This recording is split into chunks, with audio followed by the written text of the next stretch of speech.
Until recently, sightings of UFOs have been divided into three categories. A close encounter of the first kind, or CE1 for short, describes sightings closer than 500 feet. A CE2 includes physical evidence left behind. And the third kind, or CE3, describes face-to-face encounters. A few years ago, ufologists added CE4 to describe reported alien abductions of humans. And now there's a new category, close encounters of the fifth kind, CE5, in which humans and aliens actively communicate with each other through light and sound. The Center for the Study of Extraterrestrial Life, or CSETI, is pioneering the study of CE5s. Dr. Stephen Greer is CSETI's director. A close encounter of the fifth kind is a term that we have coined to describe humans deliberately attempting to vector a spacecraft into an area with the intention of interacting with it. Most encounters in all the other categories are passive. In a CE5, we take the initiative to communicate in some fashion, whether it be with sound or light or thought, to try and get a response. Rather than just being passive observers, we want to interact. And some of these are sometimes quite serendipitous. For example, an individual might be out at night driving along a highway and see an extraterrestrial spacecraft or a UFO, and will take the initiative to get a flashlight and begin to signal to it. And many times it will come over and then signal back. The purpose of our work is for peaceful communication, mutual respect.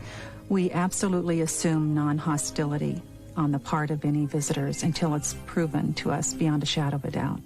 In their field research, CSETI has developed a specific set of protocols for initiating contact with alien spacecraft. Their goal is a successful CE5.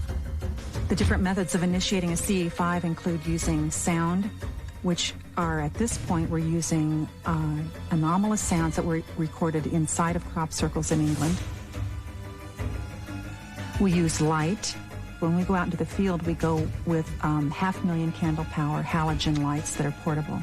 The lights are used signaling to the UFO either in a series of flashes or by drawing shapes in the sky, usually a large triangle or large circle. It's meant to encourage the UFO to participate and to interact with the project. We also use thought in the form of meditative thought or thought projection. We call it coherent thought sequencing. So we are using these, what we call the contact trilogy, in a protocol fashion with the express intention of a boarding party, a CSETI trained boarding party, going on board and having a meeting with these visitors. In the spring of 1992, Dr. Greer took a CSETI group to one UFO hotspot, Gulf Breeze, Florida. This computer simulation is based on CSETI's own footage, supposedly showing communication with a UFO. We began signaling to them with these lights, and they would signal back so that we would flash to them 2 flashes and off, and they would flash back 2 times and off. They disappeared briefly, and during that time period, we were making an equilateral triangle in the sky with these high-powered lights. At that point, shortly after we did that, they reappeared in a perfect equilateral triangle. Over 40 people witnessed a definite close encounter of the fifth kind between the CSETI group and these UFOs. With their apparent success at Gulf Breeze, CSETI expanded their field research to include an investigation in Great Britain.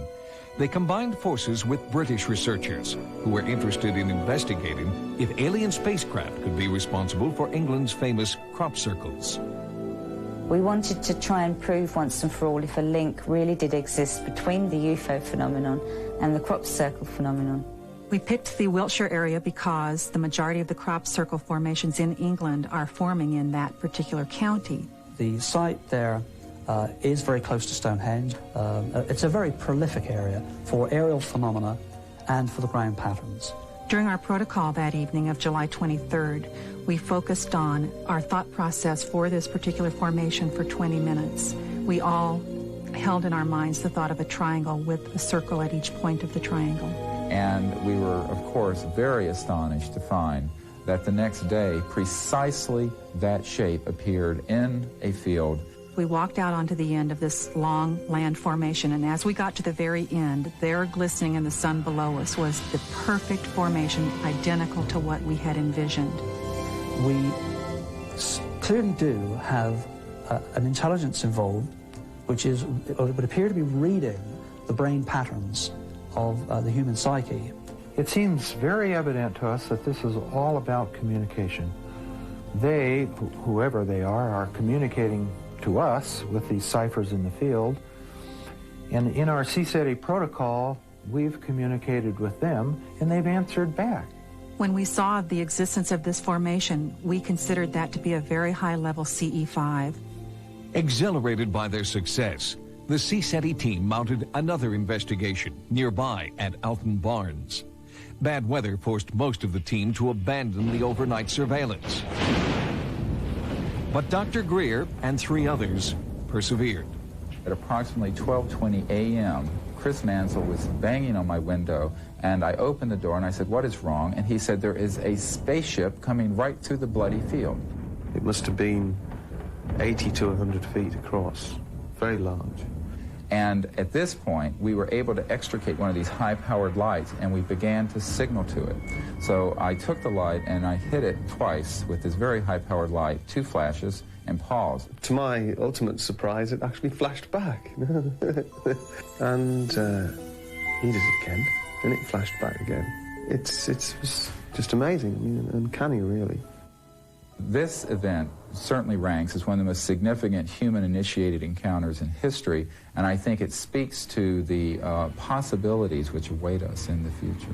One such possibility is accurately predicting when and where a CE5 will occur. Roy Dutton is a British aerospace engineer who has amassed records on thousands of reported UFO sightings. Given a specific location, Dutton believes he can predict the date and time of the area's next sighting. I can very, very quickly produce a predictions graph for any place on Earth.